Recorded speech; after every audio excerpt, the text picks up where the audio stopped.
Selamat datang di channel saya Serangga Gatal. Jangan lupa di subrek, like and share. Mimin doakan semoga kita sehat semua. Oke, kita mulai. Gunung jiwa menghancurkan. Di istana, Gu Ziming menunggu dengan cemas. Tiba-tiba, lingkaran riak muncul di kehampaan, dan sesosok muncul dari udara tipis. Mengenakan jubah merah menyala dengan wajah seperti mahkota batu giok, itu adalah Huo Yao. Guru. Gu Ziming terkejut dan melangkah maju untuk menyambutnya. Jangan bicara omong kosong, ceritakan apa yang terjadi. Huo Yao berbicara dengan tenang. Dengan cara itu, dia agak mirip dengan Sui. Namun, meskipun Huo Yao tampaknya acuh tak acuh, ketika dia membuka dan menutup matanya, dia secara tidak sengaja akan mengungkapkan kesombongan mendominasi yang menakutkan. Ya, Gu Ziming tidak segan-segan menceritakan semua yang terjadi sebelumnya. Setelah mendengarkan dengan seksama, kedalaman mata Huo Yao sudah dipenuhi dengan jejak kegembiraan yang berapi-api. Menghadapi pengepungan 4 karakter di alam misterius, dia bisa menghadapi situasi dan mundur dengan tenang. Lingkari kembali. Melihat langit dan langit, melihat masa lalu dan masa kini, tindakan melawan langit seperti itu benar-benar unik. Kemana anak ini melarikan diri? Huo Yao tidak menanyakan detail lebih lanjut, dan berbicara langsung. Gu Ziming buru-buru mengeluarkan piring giok bundar berwarna merah tua dan mengangkatnya dengan kedua tangan. Paman, ketika saya bertarung dengan Nasui sebelumnya, saya meninggalkan gumpalan debu, dupa tanpa bayangan, di sana. Dengan Sui, Anda hanya perlu mengandalkan dis tanpa bayangan ini untuk merasakan jejak Sui.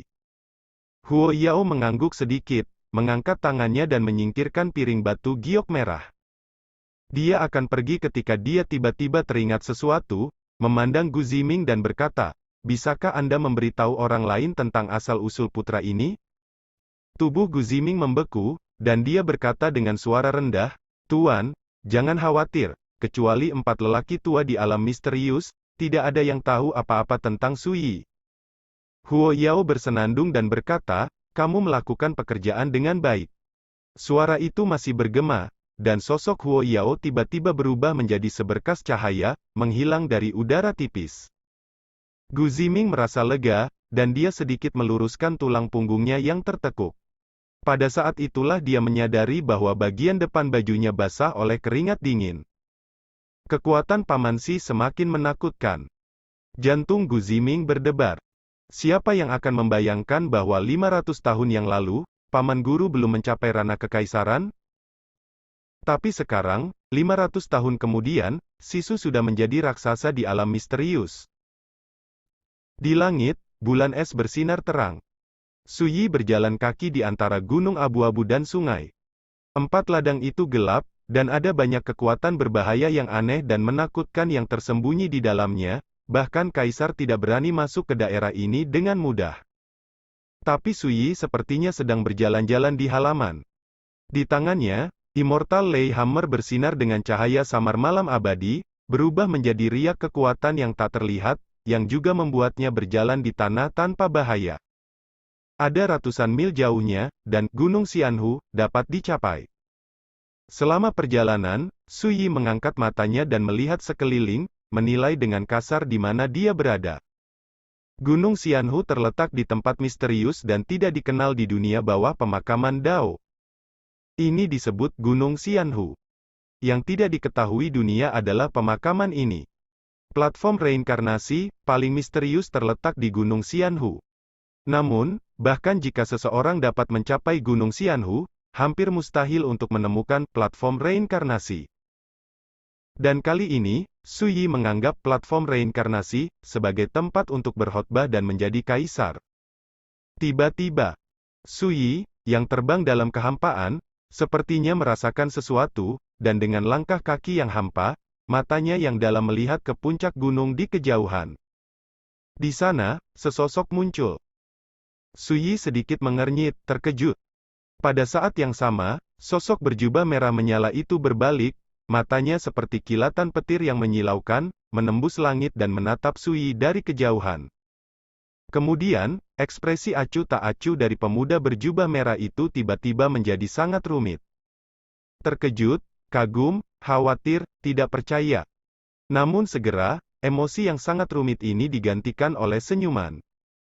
Dia membersihkan kemejanya, mengambil langkah santai, melayang ke kehampaan, dan mendekati Suyi.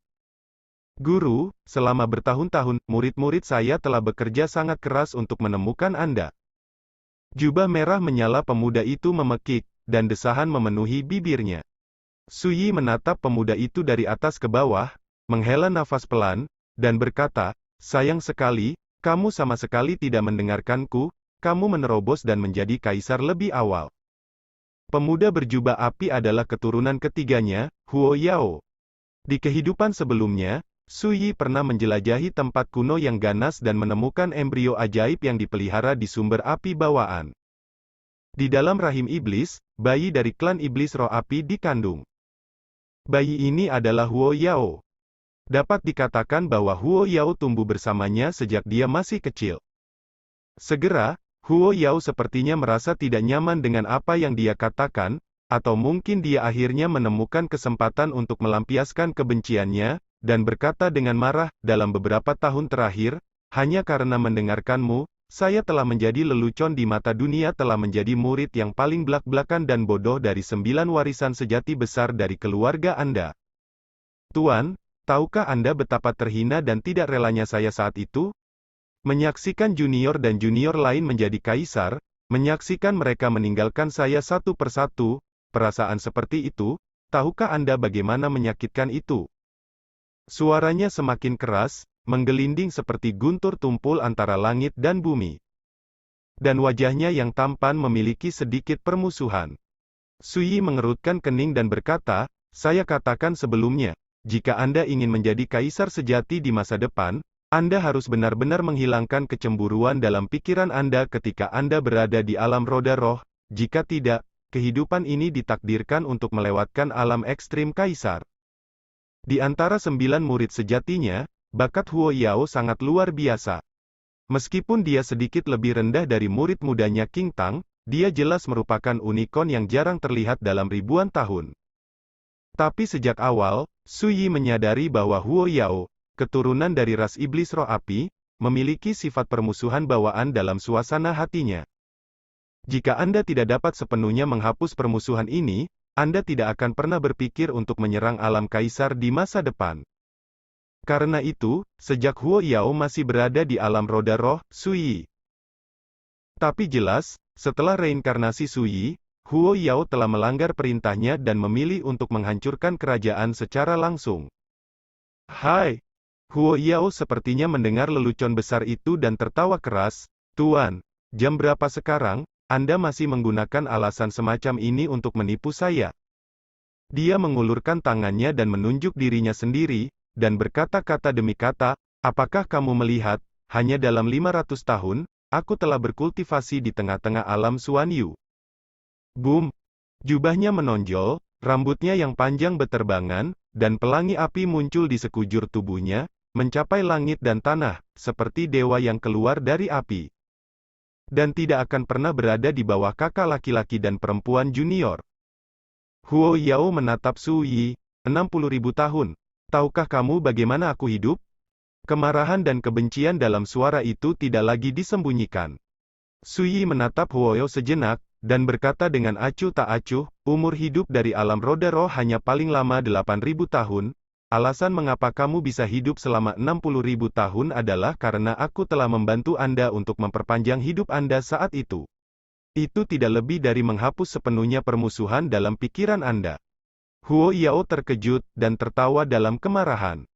Saya melihat Suyi melanjutkan, di masa lalu, saya juga terkejut, meskipun mudah untuk mematahkan pencuri di gunung, tetapi sulit untuk mematahkan hati, tetapi dengan bakat dan pengertian Anda, benar-benar mustahil untuk melakukannya sepanjang waktu. Pada titik ini, tapi sekarang, saya mungkin mengerti. Dia menatap Huo Yao, dan berkata, dalam 60.000 tahun itu, permusuhan dalam suasana hatimu telah lama berubah menjadi kebencian terhadapku, jadi bagaimana kamu bisa menghapus permusuhan di hatimu? Pada akhirnya, dia hanya bisa menghela nafas.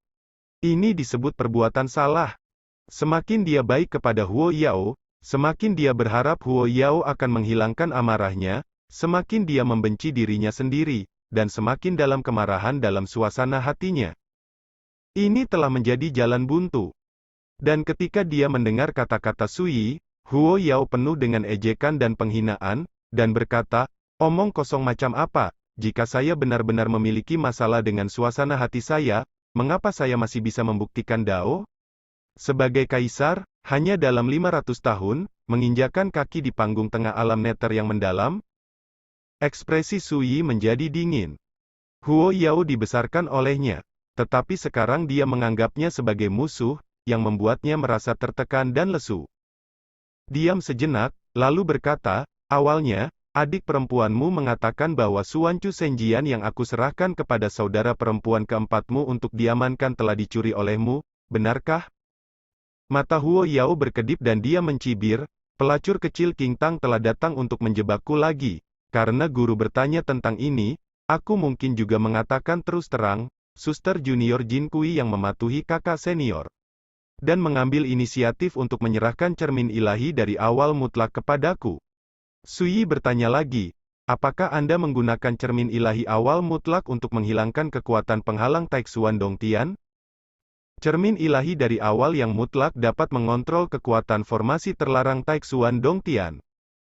Pada masa itu, alasan mengapa Bim berkolusi dengan musuh asing dan dapat dengan mudah memasuki Taixuan Dongtian adalah karena seseorang dan Bima harus bekerja sama satu sama lain dan menggunakan cermin ilahi dari awal untuk menghilangkan yang terlarang.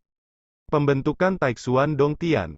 Menghadapi pertanyaan ini, Huo Yao tidak bisa menahan tawa dan berkata, "Tuan, jika Anda benar-benar ingin mengetahui waktu pada masa itu, Anda sebaiknya kembali bersama saya. Setelah melihat kakak senior, kami akan kakak, bagaimana kalau menceritakan semuanya tentang tahun itu?" Kata-katanya tampak hormat, tetapi matanya lucu, dan ada sedikit godaan dalam ekspresinya. "Ini seperti kucing dan tikus?" Saya mengabaikan provokasi Huo Yao yang nyaris nakal. Sui mengeluarkan kendi dan minum dengan tenang. Melihat Huo Yao malam ini membuatnya sedikit terkejut. Tapi setelah berbicara dengan Huo Yao, dia lebih kecewa dan kesepian. Guru dan muridnya bertemu, dan mereka berbalik melawan satu sama lain. Adegan seperti itu, meskipun Sui sudah mengharapkan itu terjadi, tetapi ketika dia benar-benar menghadapinya, dia masih tidak bisa benar-benar tenang. "Guru, mengapa Anda tidak berbicara? Mungkinkah Anda masih khawatir bahwa murid Anda akan menyakiti Anda?" Di kejauhan, Huo Yao meletakkan tangannya di punggung dan membuka mulutnya. Katarsis sebelumnya membuatnya sangat bahagia, dan sekarang ketika dia menghadapi Sui, yang hanya memiliki kultivasi roda spiritual, dia memiliki perasaan arogan dan bangga. Di masa lalu, dia hanya memandangnya. Tetapi dia tidak pernah berpikir bahwa suatu hari dia akan dapat memandang rendah Tuan yang telah membuatnya membenci bertahun-tahun yang tak terhitung jumlahnya di dalam hatinya. Sui menyimpan kendi itu. Dia tiba-tiba merasa bahwa tidak peduli seberapa kuat roh itu, tiba-tiba menjadi kusam dan hambar pada saat ini. "Tenang, Guru, Anda adalah sosok mitos yang pernah menekan surga dengan pedang, dan dewa di hati murid-murid kami. Murid itu berjanji bahwa Anda tidak akan pernah membahayakan hidup Anda." Huo Yao tersenyum dan berkata, "Namun, jika tuannya tidak ingin kembali dengan muridku, murid itu hanya bisa meminta tuannya untuk kembali." Sebuah permintaan digigit keras olehnya. Setelah mendengarkan, hati Sui tampaknya telah mematahkan jejak belenggu terakhir, dan ekspresi, mata, dan temperamennya diam-diam menunjukkan semacam kedamaian yang ekstrim. Tidak ada emosi di mata yang dalam itu. "Huo Yao, kamu benar-benar mengecewakanku." Sui tampak acuh tak acuh. "Kecewa, Guru? Apakah Anda pikir Anda memenuhi syarat untuk kecewa sekarang?" Huo Yao tersenyum semakin bahagia. Dia telah ditekan selama bertahun-tahun, dan akhirnya dia menunggu saat ini. Sui tidak berbicara omong kosong, dia melangkah maju dan berjalan maju. "Ayo, biarkan aku melihat bagaimana kamu, tolong, aku pergi." Kata-kata biasa dan acuh tak acuh, mengambang di antara dunia. Melihat Sui yang mendekat, merasakan mata acuh tak acuh tanpa fluktuasi emosional, hati Huo Yao tegang entah kenapa, tubuhnya membeku, dan tanpa sadar dia mundur beberapa langkah. Hanya itu, Su Yi menghina. Pipi tampan Huo Yao menunjukkan sedikit rasa malu dan marah yang tidak mudah dideteksi. Ini adalah reaksi naluriah. Alasannya adalah bahwa dalam beberapa tahun terakhir, kekuatan tuan dan tak terkalahkan telah lama mengakar kuat di hatinya, membuatnya merasa kagum dan takut selama bertahun-tahun. Jika tidak, mengapa dendam dan kebencian menumpuk di hatinya begitu kuat? Segera, sosok Huo Yao tiba-tiba muncul, sombong, dan kekuatannya menjadi sangat ganas. Su Xuanjun. Bibir Huo Yao meledak dengan teriakan keras, waktu telah berubah. Apakah kamu benar-benar berpikir bahwa kamu adalah Master Pedang Xuanjun yang merupakan satu-satunya di hutan belantara? Salah. Sekarang kamu, di mata, adalah. Itu hanya reptil kecil di alam roda roh. Dan sekarang, aku ingin kamu berlutut dan menundukkan kepala. Berbicara, jubah lengan Huo Yao berkibar, dan dia tiba-tiba mengulurkan tangan kanannya dan menekannya di udara. Boom! Kekosongan runtuh dan terbakar. Malam yang sunyi tiba-tiba pecah, dan kekuatan hukum yang dipenuhi nyala api besar membuat langit bergetar hebat. Gemetar dan rengekan. Mata Su Yi sedikit menyipit. Ketika telapak tangan ini ditekan, Su Yi segera menyadari bahwa cara bajingan ini dalam melakukan sesuatu di alam neter mendalam jauh melampaui orang biasa. Dentang. Boom. Tembakan tangan api besar dari langit terhalang oleh energi pedang. Namun dalam sekejap, energi pedang itu hancur berkeping-keping seperti selembar kertas. Su Yi tidak menghindar. Naik. Mata Su Yi penuh cahaya, samar-samar terlihat, dan ada rune misterius melonjak di matanya, membuat matanya seperti langit berbintang yang luas, termasuk matahari, bulan, dan bintang. Segera, pedang Xuandu di tangannya menusuk 36 kali dalam sekejap. Itu adalah tempat terlemah di tangan api. Boom!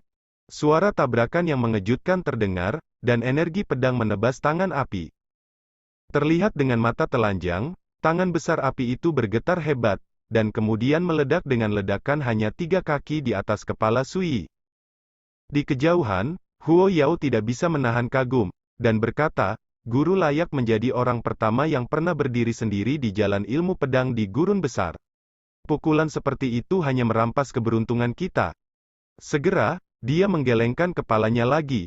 Sayangnya, di hadapan kekuatan absolut, kekuatan kendo mewah semacam ini pada akhirnya rentan. Su Yi tidak membantah. Dalam analisis terakhir, basis kultivasinya saat ini terlalu lemah, dan dalam hal menghadapi musuh, itu pasti bodoh, dan tidak ada banyak peluang untuk menang. Memang, guru, Anda hanya memiliki kultivasi roda spiritual, tetapi sebagai murid, saya tahu lebih baik daripada siapapun di dunia ini betapa kuatnya sarana yang Anda miliki. Huo Yao melangkah ke udara dan mendekati Su Yi dengan senyum di wajahnya. Saya tahu Anda memiliki banyak kartu truf di tangan Anda, tetapi saya tidak akan ceroboh, dan saya akan melakukannya. Tidak pernah memberimu kesempatan untuk kembali. Suara masih bergema. Huo Yao dengan kasar melemparkan tinjunya ke arah Su Yi. Boom! Itu hanya satu pukulan, gunung dan sungai bergetar, langit dan bumi bergetar, dan semuanya terkejut. Menghadapi pukulan yang cukup untuk menghancurkan sebagian besar pembangkit tenaga listrik di dunia misterius, mata Su Yi sama acuh tak acuh seperti sebelumnya. Dan padanya, ada niat pedang menakutkan yang tak tertandingi meningkat. Terlihat samar-samar, seluruh tubuhnya mengaum dan terbakar seperti tungku, dan kultivasinya meroket. Breakout. Ini adalah kekuatan gaib bawaan yang diwarisi dari garis keturunan roh sejati dan binatang Jaiji.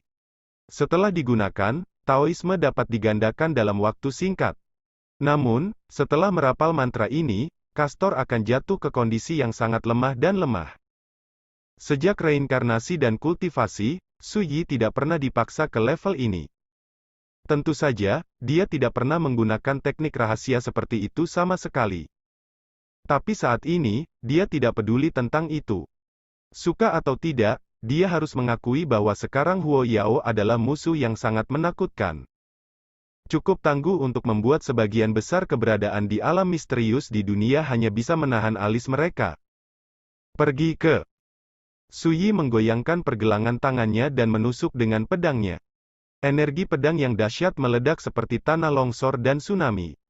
Tinju Huo Yao meremukkan dan meremukkan, mematahkan ki pedang yang berat. Tetapi pedang ki itu seperti ombak yang bergelombang, satu gelombang baru saja diratakan, gelombang lain naik lagi, lapis demi lapis, terus-menerus membunuh kekuatan pukulan Huo Yao. Ketika pukulan Huo Yao mendekati Su Yi, kekuatannya melemah hingga 90%. Namun meski begitu, sosok Su Yi bergoyang keras, dan seluruh tubuhnya bergejolak. Dua pukulan berturut-turut diblokir, dan Huo Yao mengerutkan kening dengan tatapan cemberut, berkata, "Tuan, muridku tidak punya waktu untuk bermain denganmu." Boom! Su Yi setenang biasanya, menghunus pedangnya untuk menantangnya. Perang pecah. Dunia ini dalam kekacauan, dan kecemerlangan merajalela. Dia tidak punya apa-apa lagi. Karena dia tahu, meskipun master di depannya hanya roda spiritual, tetapi siapapun yang berani meremehkan, siapapun akan mati. Dibandingkan dengan Huo Yao, situasi Su Yi jelas berbahaya. Dari kejauhan, dia seperti perahu kecil yang mengapung di lautan, menderita akibat amukan laut. Ada kemungkinan kehancuran kapan saja. Kekuatannya saat ini cukup untuk membunuh kaisar manapun di ranah Xuanzhao, dan sekarang dia telah menggunakan kekuatan sihir rahasia terlarang seperti kekuatan pembunuh gas eksplosif. Tapi itu tidak cukup. Kultivasi terlalu berlebihan.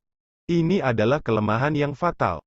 Bahkan jika dia memiliki pengalaman bertarung yang kaya dan menguasai semua jenis teknik rahasia dan teknik yang luar biasa, dia tetap tidak dapat menutupi kekurangan tersebut. Terlebih lagi, dia tahu dasar Huo Yao. Tapi Huo Yao juga tahu latar belakangnya seperti punggung tangan.